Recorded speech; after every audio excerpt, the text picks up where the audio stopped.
The 2023 Odisha train disaster, an avoidable tragedy that shook a nation. The Coromandel Express, Yeshwanthpur-Howrah Superfast Express, and a stationary goods train collided due to a signaling error, leading to 293 deaths and over 1,100 injuries. Investigations revealed multiple failures within the signaling and telecom department, with faulty repair work dating back to 2018. 3 railway employees were arrested, facing charges of culpable homicide. The aftermath saw Indian Railways initiating safety drives, inspections, and training, but systemic issues remain. Human error is often blamed, overshadowing deeper problems like staff shortages and fatigue. The slow rollout of the Kavach anti-collision system is another concern, with full implementation still a distant goal.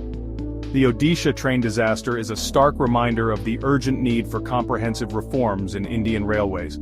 Let's push for change before another tragedy strikes.